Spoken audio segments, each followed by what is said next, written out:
नमस्कार बच्चों, आगे चलते हैं और एग्जाम्पल नंबर 1 तक हमने किया था और एक्सरसाइज 8.1 की मैंने वीडियो बना दी है, वो आ जाएगी आपके पास, ठीक है। और यहाँ पे एग्जाम्पल नंबर 2, 3, 4, 5 जितने एग्जाम्पल है 8.1 तक वो करेंगे अभी। और थोड़ी बहुत ट्रिकों की जो बेसिक नॉलेज रह गई थी, जो बतानी चाहिए थी, जो फर्स्ट वीडियो में मिस हो गई थी बच्चों, वो यहाँ पे कवर करेंगे, ठीक है। तो एग्जाम्पल नंबर 2 पे आते हैं बच्चों। क्या बोल रहा है, बी और क्यू एक्यूट एंगल है। तो एक ट्राइंगल बनाया, बी और क्यू एक्यूट यानी 90 से छोटे एंगल है, जबकि साइन बी साइन क्यू के बराबर है। तो प्रूफ करो कि बी क्यू के बराबर है। तो देखो बच्चों, सबसे पहले ये बताओ क्या गिवन है। तो आपने कहा साइन बी बराबर है साइन क्यू के। अच्छा, साइन क्या होता है, परपेंडिकुलर बाय हाइपोटेनस। इस हिसाब से हमने कहा कि अगर मैं इसमें देखूं साइन बी, तो बताओ एंगल के सामने वाला परपेंडिकुलर ये हो गया हाइपोटेनस और ये बेस। तो परपेंडिकुलर कितना है, ए C by hypotenuse A B. और इसमें अगर मैं साइन क्यू देखूं तो सामने क्या है, पी आर और हाइपोटेनस क्या है, पी क्यू। अब हमने कहा ये दोनों बराबर है, तो बराबर करो। यहाँ देखो A C by A B और यहाँ देखो P R by P Q, लिख दिया गया बच्चों।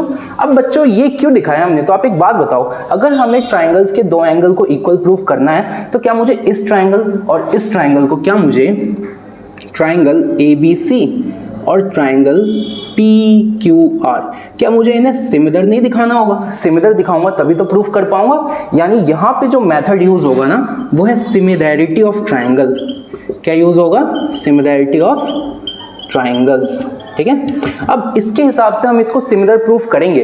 तो सिमिलर कैसे प्रूफ करेंगे, तो बच्चों एक बात बताओ, हमारे पास कितनी साइड्स है? तो आप बोलोगे यहाँ देखो, यहाँ अगर मैं बोलता हूँ ना, देखो इसके बाद अगर मैं ए बी को इधर ले जाता हूँ और पी आर को नीचे ले आता हूँ,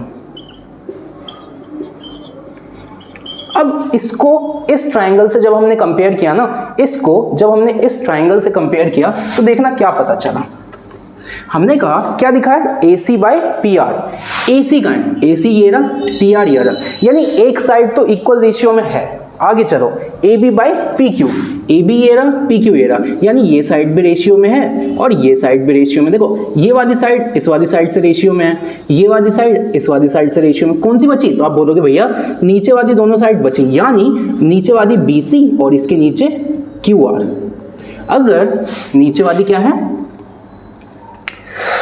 देखो नीचे वाली है BC और उसके नीचे क्या है, QR। अगर बच्चों ये साइड हमारे पास मिल जाए, अगर इसका रेशियो हमारे पास मिल जाए, तो हम कह सकते हैं कि ट्राइंगल सिमिलर है। तो हमें जो मेन ऑब्जेक्टिव है निकालने का वो क्या है, BC अपॉन QR। अब बच्चों पूरा फोकस होगा हमारा BC अपॉन QR पे, ठीक है बच्चों। तो देखना करते हैं। अब मैं इसको बच्चों में थोड़ा शॉर्ट में लिख देता हूँ, ठीक है, बहुत जगह दे रहा है ये, तो इसको शॉर्ट में क्यों ना मैं यही लिख दूँ। क्या क्या है हमारे पास, साइन B बराबर है साइन क्यू के, यानी A C by A B, A C by A B बराबर है P R by P Q K, P R by P Q K. अच्छा, और A C by P R हमने जगह बदलती तो पी आर को नीचे ले आए और ए बी को ऊपर ले गए, ये बराबर है। यही तो है बच्चों। यहाँ मिटा देता हूँ, यहाँ क्वेश्चन करेंगे। अब देखो बच्चों, जब हम क्वेश्चन करेंगे तो हमें क्या चाहिए, हमने कहा B C upon Q R चाहिए। तो एक बात बताओ, in triangle A B C बच्चों मैंने कहा हाइपोटेनियस का स्क्वायर, परपेंडिकुलर का स्क्वायर प्लस बेस का स्क्वायर। अच्छा बच्चों एक बात बताओ, इस ट्राइंगल में हाइपोटेनियस क्या है, ए बी, तो ए बी का स्क्वायर, परपेंडिकुलर क्या है ए सी, तो ए सी का स्क्वायर, बेस क्या है बी सी, तो बी सी का स्क्वायर। अब बी सी चाहिए तो बी सी का स्क्वायर क्या है, ए बी का स्क्वायर माइनस ए सी का स्क्वायर, सही है। अब यहाँ से जब मैंने स्क्वायर हटाया तो इस पूरे पे क्या आ गया, रूट आ गया। क्या आ गया, रूट आ गया। इस पूरे पे क्या आ गया, रूट आ गया। अब बच्चों यहाँ पे ना एक ए सी स्क्वायर। अब बच्चों मेरे को ना एक बात का जवाब देना, मैंने कहा x प्लस 2, यहाँ से x कॉमन लो, तो आप बोलोगे भैया यहाँ तो 1 आ जाएगा, और भैया यहाँ तो x था ही नहीं, तो कुछ नहीं करना बच्चों, यहाँ नीचे x लगा दो, ऐसे कॉमन आता है। वैसे ही मैं ना ये चाहता हूँ कि यहाँ से आप ए बी का स्क्वायर कॉमन लो, तो आपने कहा यहाँ 1 लगा दो और इसके नीचे वही नंबर लिख दो जो था, सही है बच्चों। अब बच्चों यहाँ देखो A C by A B, A C by A B, बच्चों मैं क्या बोलता हूँ, A C by A B P R by P Q, ये ना एक नंबर के बराबर है जिस नंबर को हम k कह देते हैं। क्या कह देते हैं, k। तो बच्चों ए सी बाई ए बी का स्क्वायर यानी k का स्क्वायर, यानी मैं इसको ऐसे लिख सकता हूँ ए बी का square upon 1 minus k square. यहाँ तक हो गया क्या बच्चों, ठीक है, यहाँ तक नोट करना। इसका मतलब बच्चों मैं ये बोलूँगा कि जो BC है ना, BC वो है AB का स्क्वायर और यहाँ है 1 माइनस के स्क्वायर। ठीक है, अब देखना वैसे ही बच्चों अब बात करेंगे PQR ट्राइंगल की। तो इन ट्राइंगल PQR हम कहते हैं H square equal to P square plus B square. H कितना है? तो H है यार PQ। P कितना है? एंगल के सामने वाला PR, और बेस तो यार नीचे वाला QR। अब हमें बेस ही तो चाहिए था, तो बेस को छोड़ो इधर और बाकियों को उधर भेजो। PQ का स्क्वायर माइनस PR का स्क्वायर। QR क्या हो गया? रूट में PQ का स्क्वायर माइनस PR का स्क्वायर। अब बच्चों PQ कॉमन देंगे तो आप बोलोगे दे दो भैया क्या दिक्कत है, PQ का स्क्वायर कॉमन 1 माइनस PR का स्क्वायर अपॉन PQ का स्क्वायर। जिसके नीचे नहीं है उसके नीचे लगा दो, जो है वहां 1 लिख दो, लिख दिया गया। अब बच्चों बताओ PR बाई PQ भी किसके बराबर है? K के। तो बच्चों यहां से मैं ये लिख सकता हूं कि मतलब इसको अगर मैं ऐसे करूं तो ये जो QR है ये ऐसा है क्या? PQ का स्क्वायर और 1 माइनस K स्क्वायर। तो बच्चों मैं यहां लिख देता हूं, क्या दिखा है? जो QR है ना वो है आपका PQ का स्क्वायर 1 माइनस K स्क्वायर। यहाँ तक हो गया क्या? यहाँ तक हो गया क्या? ध्यान से देखो। आगे चलते हैं, यहाँ तक हो गया तो ठीक है। अब देखना बच्चों, हमें क्या चाहिए था? हमें चाहिए था BC बाई QR। तो BC कितना है? BC है रूट में AB का स्क्वायर 1 माइनस K स्क्वायर, और ये है PQ का स्क्वायर 1 माइनस K स्क्वायर। अब बच्चों स्क्वायर है, रूट से बाहर निकालो, AB आ गया और ये एज इट इज सेम बच्चों इस पे स्क्वायर है, रूट से बाहर निकालो, एक बाहर आ गया 1 माइनस K स्क्वायर। बच्चों देखो ये तो कैंसिल हो रहा है, क्या बचा? AB बाई PQ, और निकाल क्या रहे थे बच्चों? BC by QR। तो हमने क्या बोला? BC बाई QR किसके बराबर है? AB by PQ। और बच्चों AB बाई PQ कहाँ देखा है? तो ये रहा, ये किसके बराबर है? AC by PR। तो यहाँ क्या लिख दो? ये किसके बराबर है? AC by PR। अब बच्चों ध्यान से देखो, ट्राइंगल के तीनों साइड्स में एक रेशियो मिला है क्या? ट्राइंगल के तीनों साइड्स में एक रेशियो मिला है क्या? मिल गया। यहाँ तक नोट करो।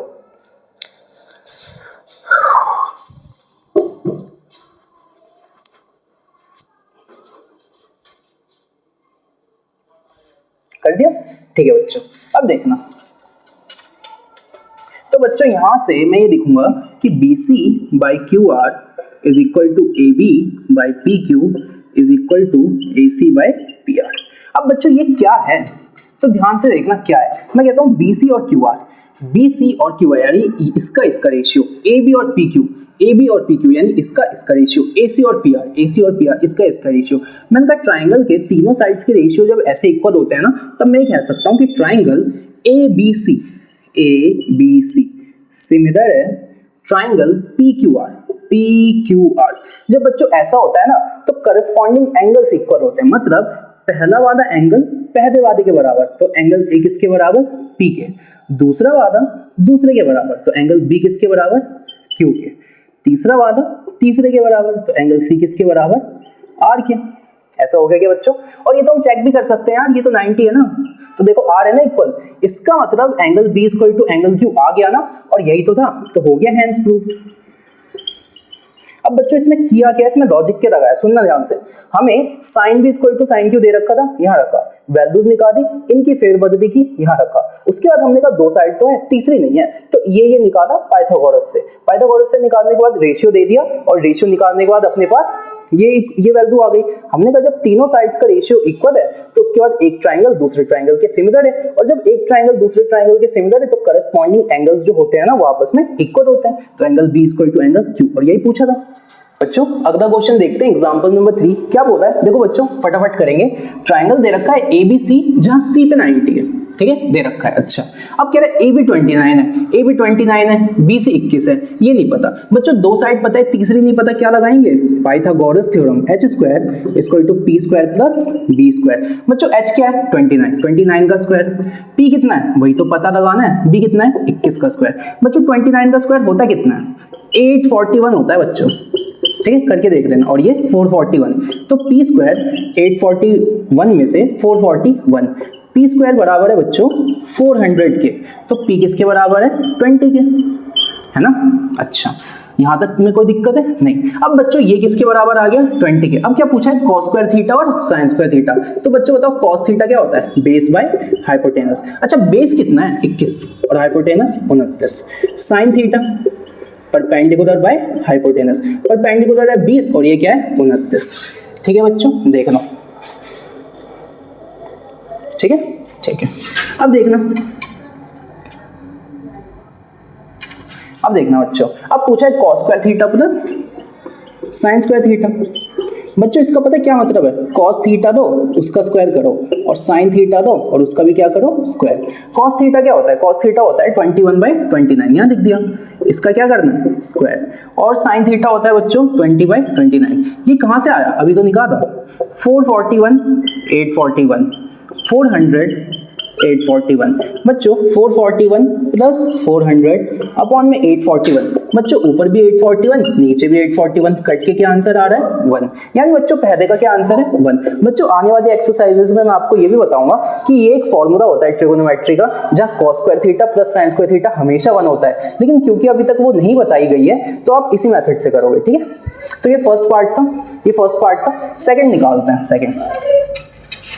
सेकेंड। तो बच्चों सेकंड में क्या पूछा है, सेकंड में पूछा है, इसको मिटा देता हूं। सेकंड में आपसे पूछा है cos square theta minus sin square theta, cos square theta minus sin square theta. तो बच्चों देखो cos थीटा क्या है 21/29, इसका स्क्वायर माइनस 20/29 इसका स्क्वायर, 441 841 माइनस 400/841। बच्चों 441 में से 400 माइनस होगा तो कितना बचेगा, तो आप बोलोगे 41 बचेगा और नीचे 841। यानी cos square theta minus sin square theta का आंसर है 41/841। क्लियर है बच्चों, कोई डाउट है इसमें? बच्चों ये कैलकुलेशन थोड़ी सी फास्ट मैंने इसलिए करी है क्योंकि बच्चों अभी तक मैं आपको इनके बेसिक्स बता रहा था, लेकिन जब हम क्वेश्चन करेंगे तो बच्चों हमारी ये स्पीड होनी चाहिए। बच्चों देखो अगला क्वेश्चन देखते हैं, इसमें क्या बोल रहा है tan (1) दे रखा है तो ये वेरीफाई करना है। बच्चों ये बताओ tan कितना होता है परपेंडिकुलर बाय बेस, इसको 1/1 लिख सकता हूँ, यानी परपेंडिकुलर है 1 के, बेस है 1 के। बच्चों पाइथागोरस अगर हम लगाएं तो p square plus b square h square equal to k square plus k square कितना हो गया 2k स्क्वायर। यानी बच्चों h क्या आ गया √2k, सही है क्या, यानी h कितना आ गया √2k। अब क्या पूछा है 2 इंटू साइन ए इंटू कॉस है, 2 इंटू साइन ए इंटू कॉस है, ये 1 होगा कि नहीं, तो देखते हैं बच्चों होगा कि नहीं। तो 2 इंटू साइन है क्या होता है परपेंडिकुलर बाय हाइपोटेनस, परपेंडिकुलर है 1 के, हाइपोटेनस है √2k, इससे ही कट गया। कॉस क्या होता है बेस बाय हाइपोटेनस, बेस है 1 के, ये क्या है √2k, इससे ही कटा। क्या आया 2 इंटू 1/√2 इंटू 1/√2। बच्चों 1/√2 इंटू 1/√2 क्या बनाएगा 1/2, और ये इससे कट के क्या आ रहा है 1, तो वेरीफाई है। बच्चों देखो आखिरी क्वेश्चन पे आते हैं। आखिरी क्वेश्चन क्या बोल रहा है, ये ट्राइंगल दे रखा है OP 7 है, OQ minus PQ, OQ minus PQ 1 है, साइन Q cos Q चाहिए। इसका मतलब बच्चों जितने भी हम देखेंगे कहां से देखेंगे, Q से देखेंगे। कहां से देखेंगे Q से।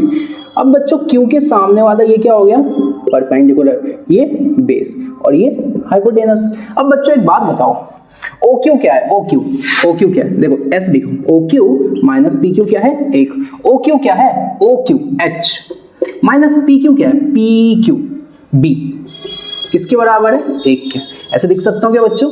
अच्छा OP क्या है, OP है P, परपेंडिकुलर है, ठीक है बच्चों। अब पाइथागोरस लगाओ तो h square equal to p square plus b square लगा दिया क्या बच्चों, हमने लगा दिया क्या। अब b को इधर ले आओ तो हमने कहा h square minus b square किसके बराबर है p स्क्वायर। क्यों कर रहा हूं बच्चों ऐसा, ध्यान से समझना। p की वैल्यू कितनी है, तो भाई p की वैल्यू है 7, तो ये हो गया 7 का स्क्वायर। अच्छा 7 का स्क्वायर कितना आता है, तो आप बोलोगे भैया 49 आता है। h square minus B square, बच्चों ये बताओ a square minus B square क्या होता है a plus B, a minus B. तो आपने कहा इसको ऐसे लिख सकते हैं h प्लस बी और h माइनस बी, और ये वैल्यू है किसके बराबर, तो आप बोलोगे 49 के। अब h माइनस बी की वैल्यू क्या है 1, तो h प्लस बी ये हो गया 1, ये है 49, यानी h प्लस बी की वैल्यू क्या आ गई 49। यहां तक आ गई क्या, यहां तक नोट करो, ठीक है।